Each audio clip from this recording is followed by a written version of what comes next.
मनसे उपाध्यक्षांची आज बैठक। शिवसेनेशी युतीच्या चर्चांच्या पार्श्वभूमीवरती राज ठाकरेंचं बैठकांचं आयोजन। उद्धव ठाकरेंच्या प्रतिक्रियेनंतर आता राज ठाकरे काय बोलणार याची उत्सुकता।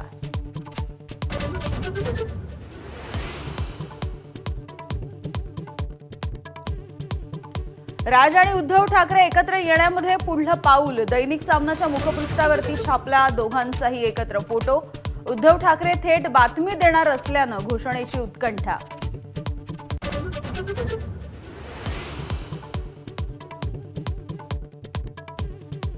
महाराष्ट्राच्या जनतेच्या मनात आहे तेच होईल। मनसेशी युती करणार का या प्रश्नावरती उद्धव ठाकरेंचं मोठं वक्तव्य।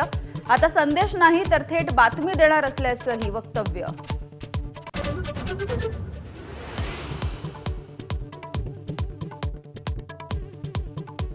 सरकारच्या असंवेदनशीलतेचा कहर। महिला बालविकास खात्याची अनाथ मुलांसाठीची योजना वाऱ्यावर। लाडक्या बहिणींसाठी निधी जमवणाऱ्या सरकारला अनाथांचा विसर।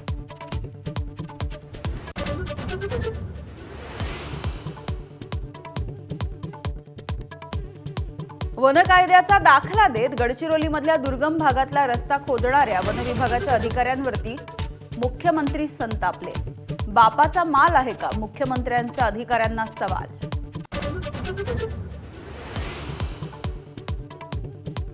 दहा सहाय्यक पोलीस आयुक्तांच्या पुन्हा मुंबईमध्ये बदल्या। राज्यामध्ये 500 पेक्षा अधिक निरीक्षकांच्या बदल्या। निवडणुकीच्या काळामध्ये मुंबई बाहेर बदली झालेले बहुतांश एसपी मुंबईमध्ये परतले। संभाजीनगर पोलिसांना मोठा दिलासा देणारा जबाब। दरोड्याच्या प्रकरणामध्ये ठार झालेल्या अमोल खोतकरनेच पहिली गोळी चालवली। मैत्रिणीचा जबाब।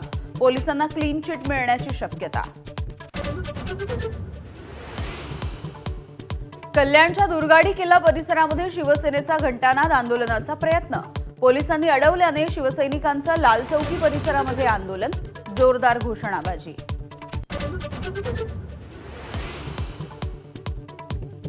राज्यामध्ये शुक्रवारी कोरोनाच्या 114 नव्या रुग्णांची नोंद। एकाचा मृत्यू। पुण्यामध्ये काल सर्वाधिक 42, मुंबईमध्ये 37 रुग्णांची नोंद।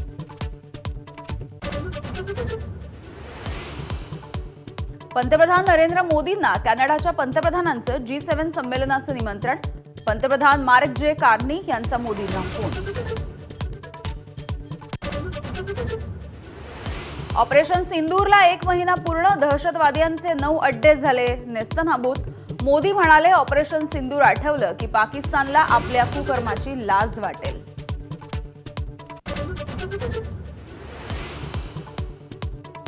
महाराष्ट्र विधानसभा निवडणूक ही निवडणुका चोरण्याचं उत्तम उदाहरण। लोकसभेचे विरोधी पक्षनेते राहुल गांधींचा आरोप। राहुल गांधींनी सांगितले, निवडणूक चोरल्याचे 5 टप्पे। बिहारमध्ये सत्ता मिळाल्यास महिलांना महिन्याला 2,500 रुपये देऊ। काँग्रेसचे नेते राहुल गांधी यांचं आश्वासन। मोदींना शरण जाण्याची सवयच अशी टीका। तुळजापूर ड्रग्ज प्रकरणामधला आरोपी विनोद गंगणेला अखेर अटक। अटकपूर्व जामीन फेटाळल्याच्या नंतर कोर्टाच्या आवारामध्ये ठोकल्या बेड्या। अटकेतल्या आरोपींची संख्या 20 वर। मुंबईमध्ये बेस्टने तिकिटांचे दर दुप्पट केल्यामुळे 5 लाख प्रवासी गमावले। उत्पन्नामध्ये मात्र 60 कोटींवरून 75 कोटींमध्ये वाढ। एबीपी माझा, उघडा डोळे बघा नीट।